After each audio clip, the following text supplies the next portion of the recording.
नमस्कार दोस्तों। आज की इस वीडियो में हम यह चर्चा करेंगे कि हमारे देश में कानून द्वारा किराएदारों को किस तरह के कानूनी अधिकार दिए गए हैं। जी हाँ दोस्तों, अक्सर ऐसा देखा जाता है कि किसी काम धंधे या नौकरी रोजगार के चलते मजबूरीवश अधिकांश व्यक्तियों को किसी अन्य शहर या महानगर में किराए के तौर पर रहना उनकी मजबूरी बन जाती है। तो दोस्तों, ऐसे में हम यह जानेंगे कि किराएदारों के पास किस तरह के कानूनी अधिकार कानून दोबारा दिए। तो यदि कोई व्यक्ति किसी दूसरे व्यक्ति से उसका घर मकान फ्लैट किराए के तौर पर लेता है, तो ऐसे में कानूनी तौर पर यह अनिवार्य है या आवश्यक है कि मकान मालिक और किराएदार के बीच में एक लिखित रेंट एग्रीमेंट, एक लिखित किरायानामा बनवाया जाना चाहिए। दोस्तों, ऐसे में स्पष्ट तौर पर यह लिखा जाना चाहिए कि मकान मालिक और किराएदार के बीच में किराए की राशि कितनी तय की गई है, कितनी फिक्स की गई है, ताकि दोस्तों भविष्य में कोई मकान मालिक अपने किराएदार से उस तय की गई रकम से ज़्यादा किराया वसूल ना कर सके। दोस्तों, इसके अलावा ऐसे रेंट एग्रीमेंट में यह लिखा जाना भी आवश्यक होता है कि मकान मालिक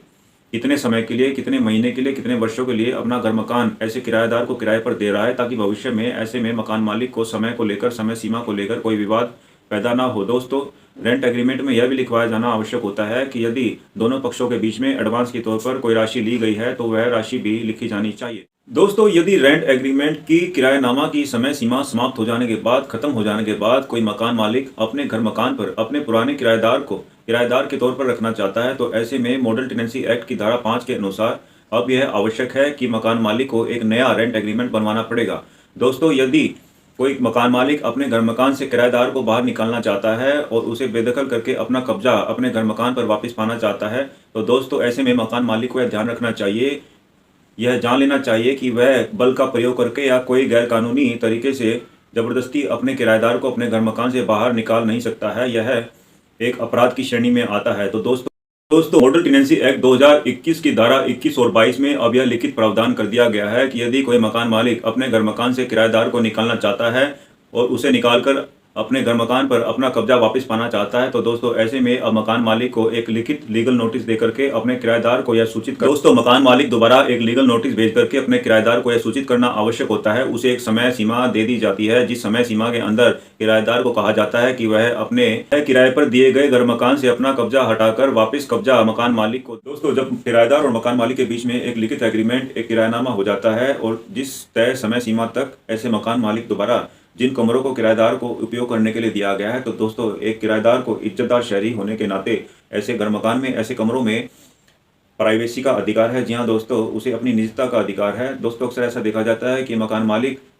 किसी न किसी बहाने से, किसी रिपेयर के बहाने से अक्सर ऐसे में किराएदार के मकान में, किराएदार के कमरों में ताक झांक किया करता है। दोस्तों, ऐसे में यह किराएदार की प्राइवेसी का हनन है, उसकी निजता का हनन है। यह भी एक कानूनी अपराध है। दोस्तों, अक्सर ऐसा देखा जाता है कि किराएदार के घर पर आने वाले मेहमानों के साथ भी ऐसे मकान मालिक के द्वारा कई बार बदतमीजी की जाती है। तो दोस्तों, एक इज्जतदार शहरी होने के नाते यदि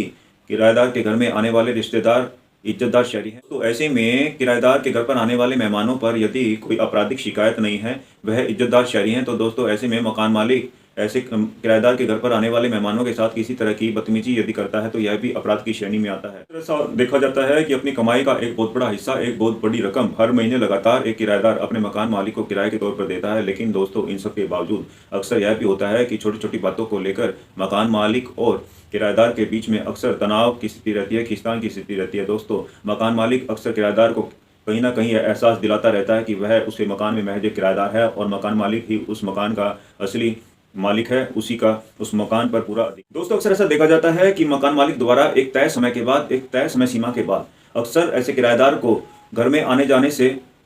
रोक टोक की जाती है। जी हाँ दोस्तों, अक्सर ऐसा देखा जाता है कि कई मकान मालिकों द्वारा घर के मेन डोर को, मुख्य द्वार को लॉक कर दिया जाता है। ऐसे में मकान मालिक घर की दूसरी चाबी, उस मेन डोर की दूसरी चाबी किराएदार को नहीं देता है। यदि दोस्तों मकान मालिक ऐसे किराएदार को एक समय के बाद घर में आने से रोकता है, तो ऐसे में दोस्तों उस किराएदार के पास कानूनी रूप से अधिकार है कि वह आईपीसी की धारा 339 में रॉन्गफुल रिस्ट्रेंट में, जी हाँ दोस्तों, अपने नज़दीकी पुलिस थाना में जाकर, अपने लोकल थाना में जाकर ऐसे मकान मालिक के खिलाफ एक लिखित शिकायत दर्ज करवा सकता है। दोस्तों, यदि ऐसे मकान मालिक के द्वारा मेन डोर, मुख्य द्वार को बंद कर दिया गया है और किराएदार को अंदर बंदी बनाकर रखा गया है, किराएदार को घर से बाहर निकालने पर वह रोक टोक लगाता है, उसे मना करता है, तो दोस्तों ऐसे में किराएदार उसे बंदी बनाने के आधार पर, जी हाँ दोस्तों, आईपीसी की धारा 340 रॉन्गफुल कन्फाइनमेंट के आधार पर ऐसे में वह किराएदार अपने मकान मालिक के खिलाफ लोकल पुलिस थाना में आईपीसी की धारा 340 में एक लिखित शिकायत, एक रिटर्न कंप्लेंट दे सकता है। दोस्तों, आईपीसी की धारा 340 में ऐसे मकान मालिक के खिलाफ ऐसे मकान मालिक को 1 महीने से लेकर के 1 साल की कठोर सजा का प्रावधान है। दोस्तों अक्सर ऐसा देखा जाता है कि एक किराएदार के साथ में अक्सर कोई महिला, बहन, बेटी या पत्नी रहती है। दोस्तों अक्सर कुछ मकान मालिकों द्वारा किराएदार की सहमति के बिना, किराएदार की मर्जी के बिना यदि उस कमरे के बाहर या कमरे के अंदर सीसीटीवी कैमरा लगाए जाते हैं, दोस्तों ऐसे में मकान मालिक द्वारा यह किराएदार की निजता का, प्राइवेसी का उल्लंघन है। दोस्तों ऐसे में उस महिला द्वारा आईपीसी की धारा 354C में, जी हाँ दोस्तों, आईपीसी की धारा 354C में निजता के हनन में महिला एक लिखित शिकायत ऐसे मकान मालिक के खिलाफ करवा सकती है। दोस्तों ऐसे में 354C आईपीसी में ऐसे मकान मालिक के खिलाफ 3 साल से लेकर 7 साल तक की कठोर सजा का प्रावधान है और आर्थिक दंड का भी प्रावधान है। जी हाँ दोस्तों,